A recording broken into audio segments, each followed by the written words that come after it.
నరేంద్ర మోడీ నిన్న జహీరాబాద్లో ఆయన ప్రాణం ఉన్నంత వరకు రిజర్వేషన్లు ఎస్సీ ఎస్టీ ఓబీసీల రిజర్వేషన్లు ముస్లింల కోసం తగ్గనిచ్చే ప్రసక్తే లేదు, చెయ్యనియనని చెప్పేసి ఆయన మళ్ళీ చెప్పలేదంటాడు. ఈయనకు హిందీ రాదా? ఆడు వేయండు ఆప్కి అదాలత్లో వేయండు, మై హిందీ మై ప్రాక్టీస్ అన్నాడు. ఈ హిందీ మయ్యా ఇంగ్లీష్ మయ్యా అది ఏ భాష? What kind of chief minister ఇది? సమస్యలు ఏమున్నాయి దేశంలో? మీ స్టాండ్ ఏంది? జీవన్ రెడ్డి గారు మీ లెక్క యావతోటి ఎలక్షన్లు మన రాజకీయాలలో లేమేమో. We're here for Narendra Modi ఆయన చెప్తున్నా, భారీ మెజారిటీ తోటి బీజేపీ గెలుస్తుంది ఈ సీటు. మీకు వయసుకు తగ్గట్టు మీరు స్టేట్మెంట్లు ఇవ్వండి, మీ వయసుకు తగ్గట్టు వ్యవహారం చేయండి. గుడ్లు మోసుడు ఏందండి?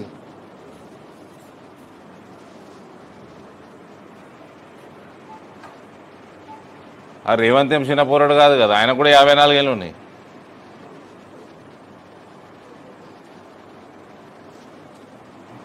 आप भी है, यहाँ पे उर्दू मीडिया भी है. मुसलमान को रिजर्वेशन कोई नीयत से दिया बोले तो नरेंद्र मोदी है ईडब्ल्यूएस में. नरेंद्र मोदी दिया रिजर्वेशन. कांग्रेस वाले क्या जक मारे क्या 70 साल से? क्यों जाके बीसीओ का लूट के देना? आप नहीं थे क्या सरकार में? नियत नहीं था तुम्हारे को मुसलमानों के लिए कुछ करने के लिए? Muslims can enjoy EWS reservation.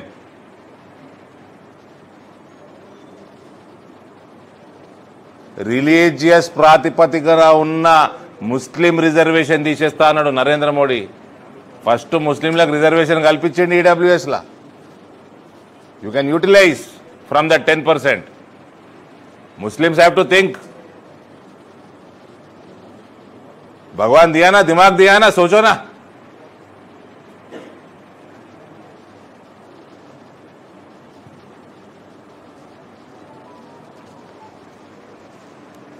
ఇక రైతులకు చెప్తా ఉన్నా, చెరుకు రైతులకి మళ్ళీ ఇలా ఇంకో స్టేట్మెంట్ చేసిండు. ఏందది? ఫస్ట్ ఏం చేసిండు, ప్రభుత్వం రాగానే చెరుకు ఫ్యాక్టరీలు తెరిపిస్తా అన్నాడు. ఎలక్షన్లలో ప్రభుత్వం రాగానే చెరుకు ఫ్యాక్టరీలు తెరిపిస్తా అన్నాడు. ప్రభుత్వం వచ్చినాక కమిటీ వేసిండు. ఆ కమిటీ వేసిన కమిటీ టైంపాస్ చేసింది 2 నెలలు. 2 ట్రిప్పులు కొట్టింది. ఓ మెట్పల్లికి కొట్టింది, ఓ బోధానికి కొట్టింది ఫోటోలు దిగనికే. ఏమన్నది 2025 డిసెంబర్ నాటికి తెరుస్తామన్నది. తర్వాత పార్లమెంట్ ఎన్నికల ప్రక్రియ మొదలైంది. నేను కుల్లా చెప్తున్నా, మీ ఎన్సీఎల్టీలు పుల్సీఎల్టీలు పక్కకు పెట్టుర్రి. మీరు అంతర్జాతీయ సంస్థతోటి వాల్యుయేషన్ చేపియండి, దాన్ని బహిర్గతం చేయండి, చెక్కు తీసుకోండి, మేనేజ్మెంట్కి అప్పచెప్పుని 1 మంత్ లోపల ప్రాసెస్ కంప్లీట్ చేస్తా.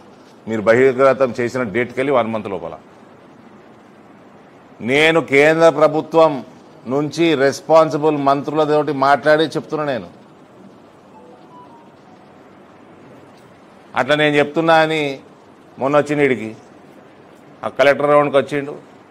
వచ్చి మళ్ళీ స్టేట్మెంట్ మార్చిండు. సెప్టెంబర్ 17కి తెరిపిస్తా అన్నాడు. ఇలా మళ్ళీ కొరట్లకు వేయండు, మళ్ళీ స్టేట్మెంట్ మార్చిండు.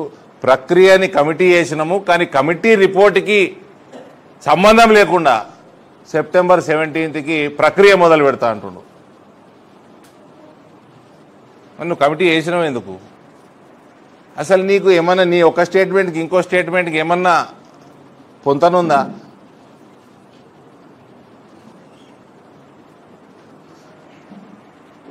గాలికి ఉన్నది, గాలి మాటలు, గాలి చేష్టలు.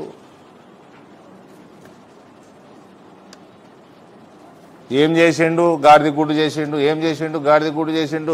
తెలంగాణలో కోట్లాది మందికి బువ్వ పెట్టేదోరు నరేంద్ర మోడీ పెడుతున్నాడు. తెలంగాణలో నేషనల్ హైవే లక్షల కోట్లు పెట్టేది. నా నియోజకవర్గంలో ఇప్పుడు ఒకటే రోడ్ల 4100 కోట్ల రోడ్డు. కాజీపేటలో కోచ్ ఫ్యాక్టరీ ఎందుకు రాలే? నడుస్తూనే ఉన్నాయి కదా పనులు. ట్రైబల్ యూనివర్సిటీ ఎందుకు రాలే? నడుస్తూనే ఉన్నాయి కదా పనులు. రామగుండం ఓళ్ళు తెరిచిండ్రు, రాహుల్ గాంధీ గుడ్డు తెరిచిందా? ఓళ్ళు తెరిచిండ్రు రామగుండం ఫర్టిలైజర్ ఫ్యాక్టరీ.